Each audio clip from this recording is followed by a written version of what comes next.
Shots fired, shots fired. Dolphin feels the roar of Nintendo's legal team. That's the subject for today.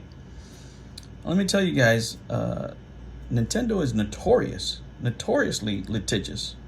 And Nintendo's legal team strikes once again.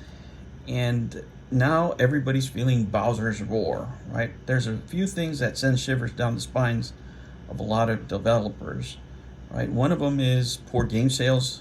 Another is financial losses. And the third is probably getting sued by Nintendo.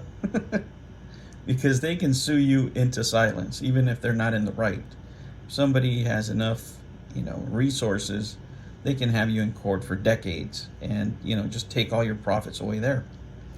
But before I proceed, let me clarify that I am a proud Nintendo stockholder. However, what I'm about to say is no way constitute any type of financial advice. I'm just giving you another point of view because all the videos you're going to see are going to be pretty much one way, and to me it's always enjoyable having two sides of a conversation. Now, I have gained many viewers in the past couple of months, but probably like a fourth of this audience is brand new, so they don't know this side of me, right? That I do tend to buy stocks in these companies, and I hold positions in these companies, specifically Microsoft, Sony, and Nintendo. But let me give you just another point of view. So just take everything that I say with a grain of salt. Okay, this is for entertainment purposes only, and my goal is to just really present the opposing point of view. Do I always agree with Nintendo? No, I don't. As a matter of fact, I don't like the way they do things sometimes because they tend to be more reactionary than proactive. But let me just clarify my position. To me, it makes no sense to own thousands and thousands and thousands of dollars worth of a product from a company that you believe is doing great and have no stake in the company, right? That is your experience right there. Most people make great investments out there according to the analysts or what have you, is because they invest in things that they know. And these are, as video game fans, this is one thing we know, that Nintendo has great IPs and it looks like they're going to be around for the long term. With that said, let me rewind you to what happened about 4 years ago. What happened 4 years ago? And actually, Nintendo sued LoveRoms to the tune for about, I think it was $12 million they won. They shut pretty much that website down, or they stopped them from, putting their products out there. And what happened afterwards, right? And what happened afterwards? Nintendo launched their service, their online service, where many of those same games were being offered online. Could the same thing be happening here? I don't know, right? That's a little stretch, but it could be very possible. Nintendo tends to do things the same way over and over again, right? And if you look at the update that the Dolphin Project website put out, they said, deep disappointment as its Steam release of the Dolphin Emulator has indefinitely been postponed. According to the reports, from Valve and everybody else at Steam, that Nintendo issued a cease and desist based on the DMCA Act, right? That's the Digital Millennium Copyright Act. And consequently, the page had to be removed. Being delisted from Steam is not the end of the world, right? I mean, you're still gonna have Steam out there, putting other products, and you're still gonna have Dolphin out there available to people. I mean, even from their website.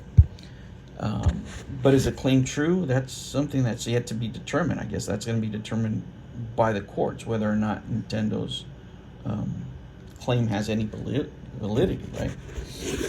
But let's take a look here at what Dolphin does, right? The Nintendo GameCube is one of the most expensive consoles to collect for. And I believe it's a significant part of why Dolphin is so popular. Because, the games are great, but nobody wants to go out there and pay $100 for a video game. That's, decades old. I mean, it doesn't make any sense, right? Then again, you're dealing with disc rot, all kinds of stuff. And the Wii, Right? Just the same for the Wii, to the Wii at a lesser extent because it's not as expensive to collect for. But it does provide a greater visual fidelity to it, right? It enhances the original games to a better resolution. Now, if I were in charge of the company, guys, let me tell you what I would do, is I would cut a deal with these guys and have them head my emulation project for these two consoles and make that a premium service that I can offer, making the company stronger. And however, Nintendo has traditionally taken a different approach, right? They always tend to sue somebody into oblivion and make examples out of them to discourage other people from doing the same. Now, let's just sum it up here. Does Nintendo have a strong case? Well, if they claim that the Dolphin code contains a piece of their intellectual property, then probably. I'm not a lawyer, right? I'm an investor. I can't say for certain. I mean, that is something we have to look and see how it plays out. As an investor and fan of the company, I can tell you this. I recognize the benefits that emulation has brought to the video game industry. One of the significant advantages, in my opinion, is that it pushes the companies to improve their products according to the customer preferences, because you can see them in real time. You can see what customers are reacting to, what they like about your product. Nintendo in particular always seems to be late to the party in this regard, and they, in my opinion, should focus on becoming more proactive and profitable by using some of the information that you can get, right, from the feedback from these sites, and improve your products in that particular manner.